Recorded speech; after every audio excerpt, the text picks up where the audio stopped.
సుమా ఆంటీకి ప్రణామాలు. Uncle thank you.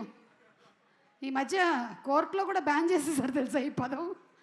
Okay, so ముందు ఇక్కడి నుంచే మొదలు పెట్టేద్దాం.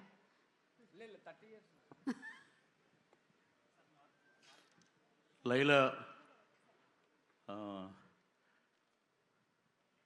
నేను విశ్వక్సేన్ గారు వాళ్ళ నాన్నగారికి చెప్పామాట. రామ్ చరణ్ గారి ఎంగేజ్మెంట్ అప్పుడు అది బాగా వైరల్ కూడా అయింది. అది అప్పుడు హీరో గారు వస్తున్నప్పుడు ఒక మాట చెప్పాము, ఇతను పెద్ద స్టార్ అవుతారంటే ఫ్యూచర్లో అని చెప్పి అలాగే అయ్యాడు ఆయన. ఈ సినిమాలో వస్తున్నారు అనుకుంటా, వచ్చాక మాట్లాడితే బాగున్నాను. చిరంజీవి గారు ఇంకా రావడానికి కొంచెం టైం పడుతుంది. పృథ్వీ గారు మీరు కంటిన్యూ చేసేయచ్చు ప్లీజ్. ఈ మా సినిమా డైరెక్టర్ గారు రామ్ నారాయణ గారికి నిజంగా ఆయనకి కృతజ్ఞతలు తెలియజేయాలి. నేను పిలిపించి క్యారెక్టర్ అండి మన అభిమన్యు సింగ్ గారు ఆపోజిట్గా మేకల సత్య అనే ఒక క్యారెక్టర్ అది.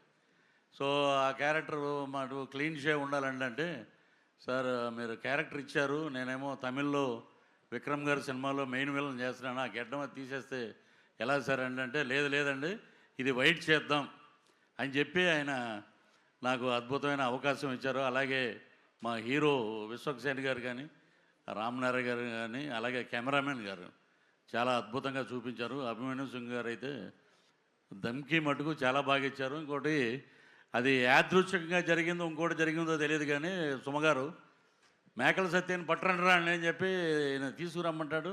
తీసుకెళ్ళి ఒక మేకలు ఉంటాయి గ్యాప్లో, షార్ట్ గ్యాప్లో ఎన్ని ఉన్నాయరా అన్న, ఈ ఒక 70 అంట, ఈ ఒక 80 అంట, 150 ఉన్నాయి మేకలు. డైరెక్ట్ గారు ఏమండి 150 మేకలు ఉంటే లాస్ట్ సినిమా అయిపోయాక ఇంకో సీన్ ఉంది, నా బాంబరదలు రాగానే నన్ను రిలీజ్ చేస్తారు. కరెక్ట్గా లెక్కేస్తే 11 ఉన్నాయండి. ఇది ఏమిటో నాకు అర్థం అవ్వాలి. అలాగా మాకు అన్నీ అలాగా సినిమాలో బ్రహ్మాండమైన ఇన్సిడెంట్లు పెట్టారు. అలాగే ఈ సినిమాలో అభిమన్యు సింగ్ గారు అయితే నేను సెట్లో ప్రతిరోజు చెప్పేవాడిని, మీరు అసలు ఎనర్జీ లెవెల్ అద్భుతంగా చేశారండి. ఆయనతో కలిసి పనిచేయడం నిజంగా ఒక అదృష్టం. అలాగే విశ్వక్సేన్ గారు ఈ సినిమాలో ఆ లేడీ గెటప్లో 48 ఫ్రేమ్స్లో ఒక ఫైట్ ఉందమ్మా. మొత్తం సినిమా అంతా ఆ ఫైట్ అంతా అదే 48 ఫ్రేమ్స్లోనే అద్భుతం. అది చూస్తే మటుకు ఫిదా మటుకు సినిమా మటుకు అద్భుతంగా పెద్ద హిట్ అవుతుంది. మాకు ఇచ్చిన అవకాశాన్ని వారికి మంచి భగవంతుడు ఆయురారోగ్య ఐశ్వర్యాలు, అలాగే డబ్బులు ఇవ్వాలని, బ్రహ్మాండమైన కలెక్షన్స్ రావాలని. మీరు అన్నట్టు కలెక్షన్ కింగ్ ఎదురుగుండానే ఉన్నారు అనిల్ గారు. నేను నిన్న కాకినాడ వెళ్ళి కాకినాడలో చూసిన సినిమా ఇప్పటికీ రిలీజ్ రోజున ఉన్న జనమే ఉన్నారు. మా డైరెక్టర్ గారు ఇంకా అద్భుతమైన ఇప్పుడు పెద్ద ప్రాజెక్టులోకి వెళ్ళిపోయారు కాబట్టి ఈసారైనా మేము మిస్ అవ్వకుండా మీ వెనకాల తిరుగుతామని చెప్పి మనస్ఫూర్తిగా కోరుకుంటూ, ఈ అవకాశాన్ని ఇచ్చినటువంటి బ్యానర్, ఈ ప్రొడ్యూసర్ గారికి అందరికీ మరొక్కసారి నమస్కారాలు తెలియజేస్తూ thank you sir. Thank you Prithvi గారు. అండ్ పృథ్వీ గారా ప్రణీత్ గారా ఎవరు మాట్లాడుతున్నారు? సార్ వీడి ఖాతాలో ఇంకోటి బలి అంటే, ఖాతాలో బలి ఎందుకు కావాలి సార్? నేను అంటే మేము ఒక సినిమా తీసినప్పుడు 100 మందిలో ఒకడు తప్పు చేస్తే 99 మందిని మనము ఎలిమినేట్ చేసేద్దామా అంటే, నాకు ఒక రకంగా కూడా అనిపించేది ఏంటంటే, అంటే సినిమా వాళ్ళు అంటే ఒక టైంకి చాలా ఈజీ టార్గెట్ అయిపోతామా, అలా తీసి పాడేసి అంత అంటే చాలా చులకన అయిపోతామా, సంబంధం లేనిది వచ్చి అంటేసుకుంటుంది మాకు, దానికి మేము సమాధానం చెప్తుంటాము. ఆ వ్యక్తి అది మాట్లాడినప్పుడు ఆ వ్యక్తి అనుభవం అంత ఉండదు సార్. నా వయసు నాది 29, 30 వస్తే మార్చి వస్తే, ఆ వ్యక్తి అది మాట్లాడుతున్నప్పుడు నేను కానీ ప్రొడ్యూసర్ గారు కానీ చిరంజీవి గారు వస్తున్నారంటే రిసీవ్ చేసుకోవడానికి బయటికి వెళ్ళాము. తిరిగి వచ్చాము, ఈవెంట్ అయిపోయింది. ఇంటికి వెళ్ళేదాకా మాకు తెలియదు ఈ వ్యక్తి స్టేజ్ మీద ఏం మాట్లాడాడు. అండ్ మేము సినిమాలో అలాంటి సీన్ ఏం పెట్టలేదు. అతను లోపల వేసినప్పుడు ఎన్ని గొర్రెలు ఉంటాయో అతను సినిమా లాస్ట్ దాకా కూడా అన్నీ గొర్రెలు ఉంటాయి.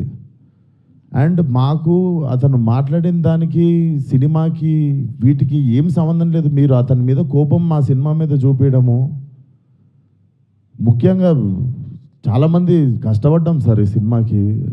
అట్లా సినిమా రాకముందే చంపేయకండి.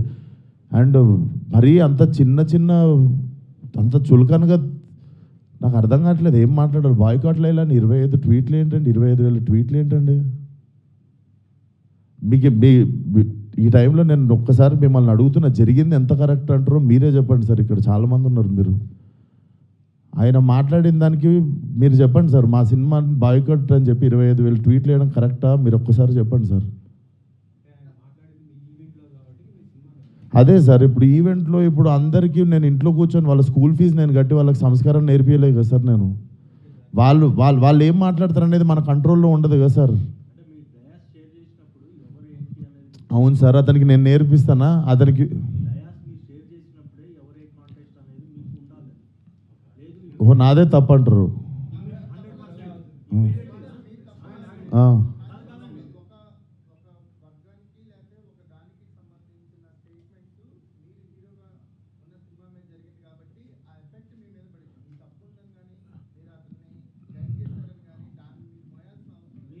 నేను అదే అంటున్నా, నేను కానీ ఇప్పుడు నా మీద పడింది కదా అది.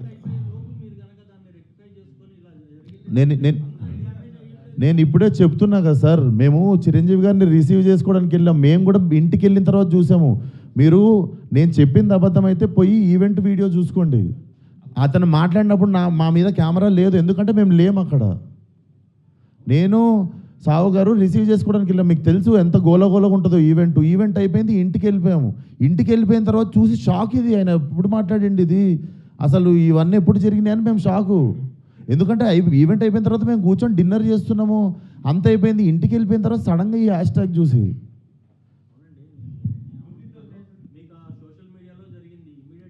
ఈవెంట్లో జరిగింది, మా స్టేజ్ మీద జరిగింది, మా ఈవెంట్లో జరిగింది. ఆ వ్యక్తికి నాకు ఏ సంబంధం లేదు, అతను నటించాడు సినిమాలో. కానీ నా ఈవెంట్లో జరిగింది కదా, నేను సారీ చెప్తేనే మీరు కూల్ డౌన్ అవుతారు అనుకుంటే సారీ సార్, ఎక్స్ట్రీమ్లీ సారీ. నా సినిమాని చంపేయకండి అంతే. మీకు కాదు సార్, వాళ్ళకే చెప్తున్నా సార్, మీకు కాదు. అండ్ ఆ గొర్రెలు అట్లా లెక్క ఏం లేదు, ఎన్ని గొర్రెలు ఉన్నాయి అన్ని గొర్రెలే ఉంటాయి, దాంట్లో అట్లాంటి లెక్క ఏం లేదు. అది సార్. అండ్ మేము ఏ వ్యక్తితో మేము మాట్లాడి దీన్ని ఇంకా లాగదలుచుకోలేదు. ప్లీజ్ మా సినిమాని 2 రోజుల్లో జనాల్లోకి వెళ్తుంది, సపోర్ట్ లైలా అంతే.